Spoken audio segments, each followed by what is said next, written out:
Dunner's here from the Fox, starting off back in the 80s, but not. Well, yeah, but you know, there's not a lot of bands on the planet that you can say sound like themselves and no one else. But Depeche Mode is one of those bands. Much so. Depeche Mode got their start in the 1980s in England and went on to sell 75 million records worldwide. Absolutely, and they've really influenced the careers of a lot of bands you maybe wouldn't expect. Radiohead, Coldplay, and even Linkin Park would cite Depeche Mode as being a major influence from them. And actually, it's Jeff O'Neill from the Fox's favorite band, so it's funny. Their brand new album is their 12th studio album. It's called Sounds of the Universe. Has an accompanying tour as well called Tour of the Universe, which will see the band in 28 stadiums in 21 countries.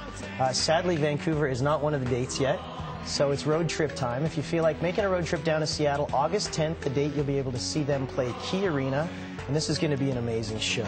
They were here 3 years ago or something. I remember them being here 3 or 4 years ago. That's right. Yep, and it was a smaller venue. It wasn't a stadium for sure. No, and a great place to see them. But you can imagine the tour that they're taking with them if they're playing stadiums around the world. So this will be exciting to see. So the record is out in stores today. It's called Sounds of the Universe.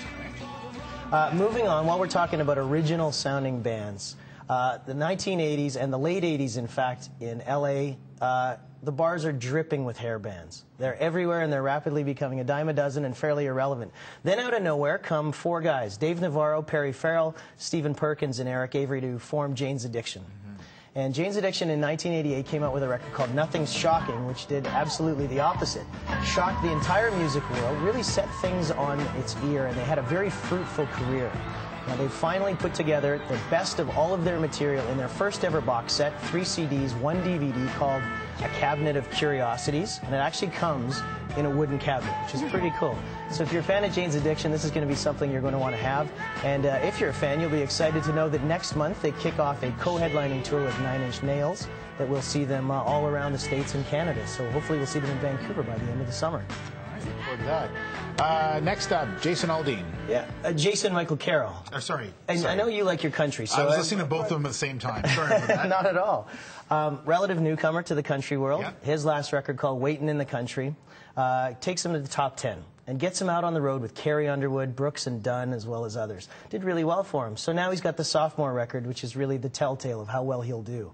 Yeah. The new record is called Growing Up is Getting Old. He's got a new single called Where I'm From, doing fairly well already, so it's a good album. It is. He had an album, this is a song I told you about called A List of Lies, was this first single, and it talks about child abuse and the effects, unfortunately tragic, of this A List of Lies. And it came out of nowhere, and then it shot right to the top of the charts. So, yeah, he's very good. Yeah, and when you saw his photo the first time, I thought he was one of the Handsons that had sort of grown up 5 years and come back. Let's talk about next week, because next week is really something to look forward to. Bob Dylan is going to release his 46th album next week. Wow. That's amazing. Yeah, Together Through Life is the new album from Bob Dylan.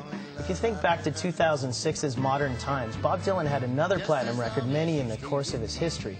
But Modern Times won him 2 Grammy Awards. A lot of critics are now saying that this record, this new one, Together Through Life, and the last 2 records Dylan has released are really some of the brightest moments of his career, which is a lot to say when you think about the body of music he's responsible for. So next week, something really to look forward to with the latest from Bob Dylan.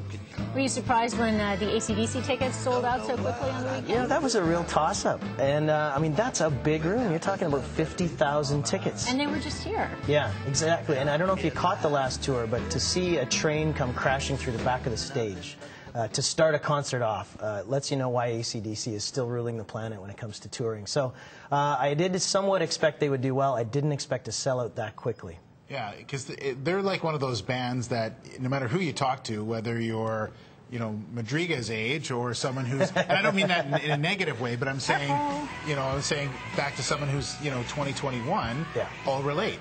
Oh, I mean, AC/DC are found on 15-year-olds and always will be for time immemorial. So I think it's going to be a fantastic show. It'll be nice to see them in a venue that big, and it's really nice to see BC Place getting used as much as it is lately. So. It certainly is, yeah. Against it because of its sound, I guess, right? Definitely. So hopefully they'll be able to make those improvements, attracting some big artists. So there must be something going on. Sounds good. All right, thanks, Dunner. We look forward to Bob Dylan next week, Mark.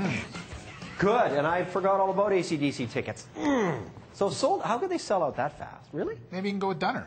Well, if you don't mind. Come on. Actually, my son, who's 12, says, Dad, take me to AC/DC. See, that's what I'm talking about. Yeah, I don't know if that's good for a 12-year-old.